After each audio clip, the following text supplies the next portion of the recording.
D'une richesse biologique exceptionnelle, la réserve naturelle d'Itombwe renferme un paysage pittoresque de grande importance où la flore et la faune, et les rivières avec des chutes à couper le souffle se succèdent.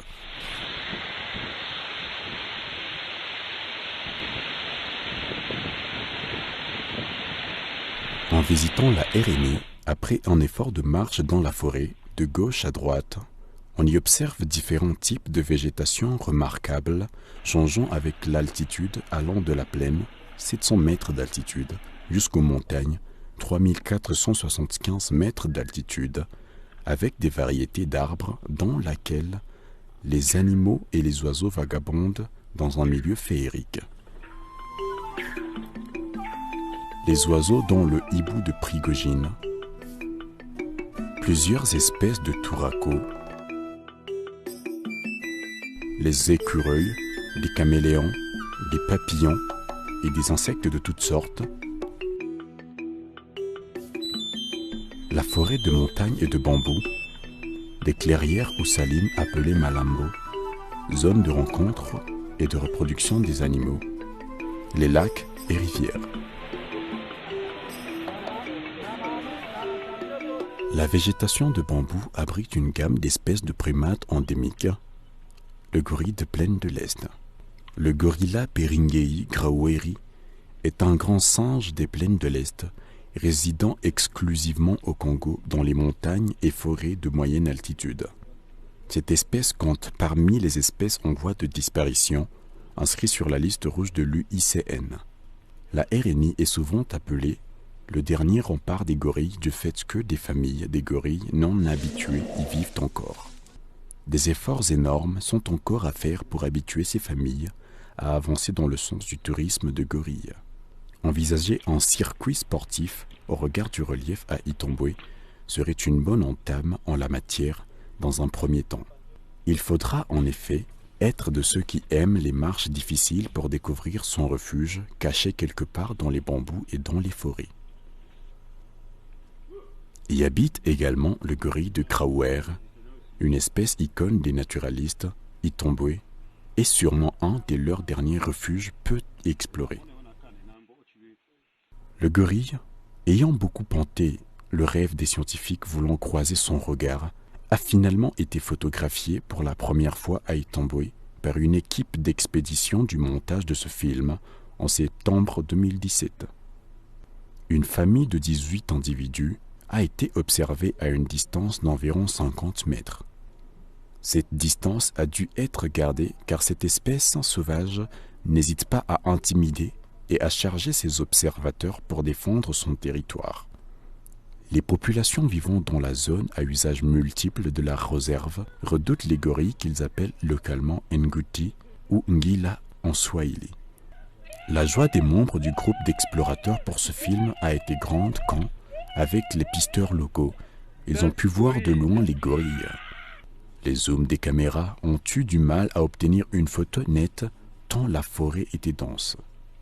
Mais d'autres espèces intrigantes et amusantes se trouvent aussi dans la forêt d'Itombwe. Dans la réserve, on y trouve également des caméléons de plusieurs sortes.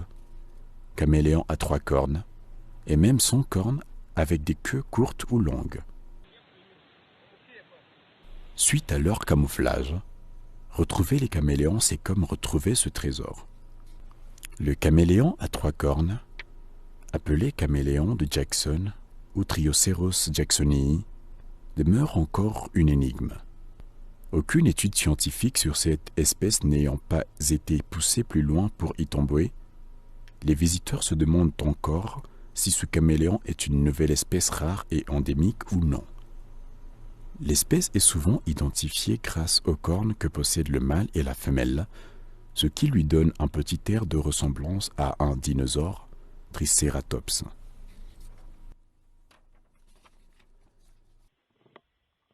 De nombreux insectes difficilement identifiables font partie de la chaîne alimentaire existante de cette nature.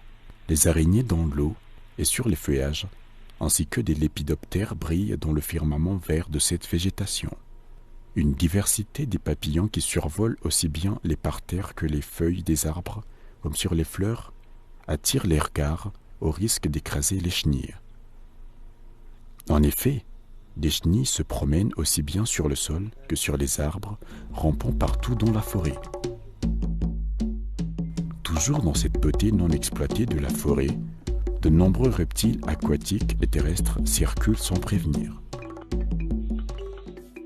À Itombwe, les reptiles de toutes formes comme les serpents, caméléons, peuvent vous surprendre. La grenouille agile, Rana dalmatina, a une tête légèrement en pointe et une peau dont la couleur se fond avec les feuilles mortes.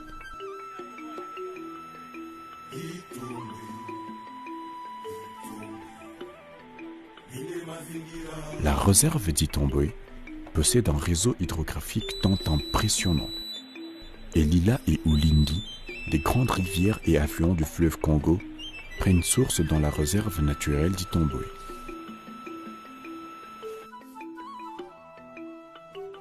Des zones salines aux caractéristiques exceptionnelles et mystiques nécessitent encore des recherches approfondies, bien qu'un membre de l'équipe de l'ICCN en a déjà fait un sujet de recherche.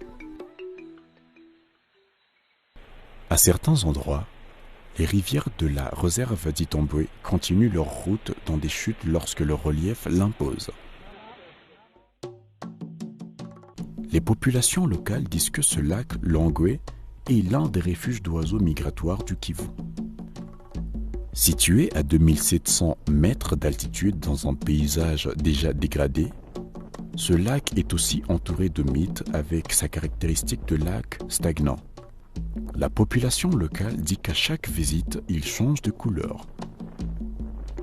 Certains villageois de la région révèlent même qu'il y a des réalités mystiques dans ce lac qui serait un lieu de rencontre des esprits des ancêtres. À un autre endroit éloigné du lac, un bruit familier de chute d'eau attire les oreilles et attise la curiosité de se rapprocher un peu plus. Cette chute d'une beauté naturelle oubliée poursuit sa route comme étant la rivière Luindi traversant la réserve d'Itombwe et approvisionne le territoire de Mwenga en eau.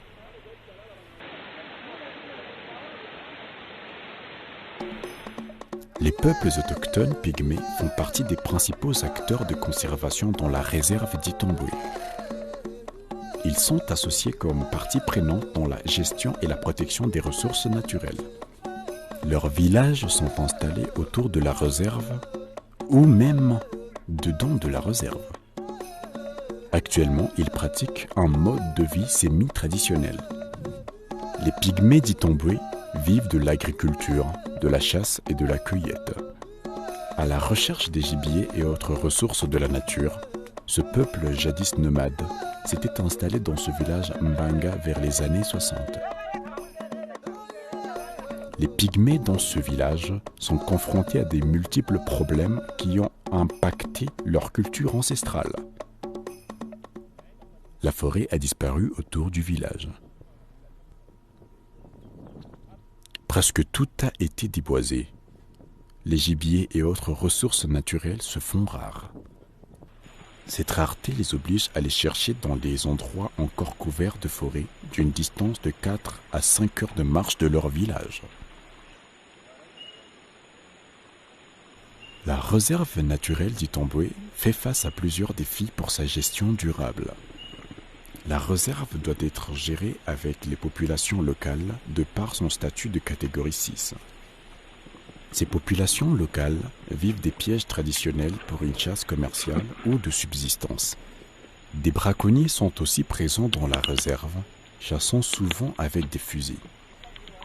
Outre le braconnage, l'agriculture itinérante sur brûlis, l'extraction minière artisanale et à petite échelle des minerais, la collecte non durable de bois d'énergie pour la vente, à cause des besoins de survie pour faire face à la pauvreté, constituent aussi des pressions exercées sur les ressources de la RNI.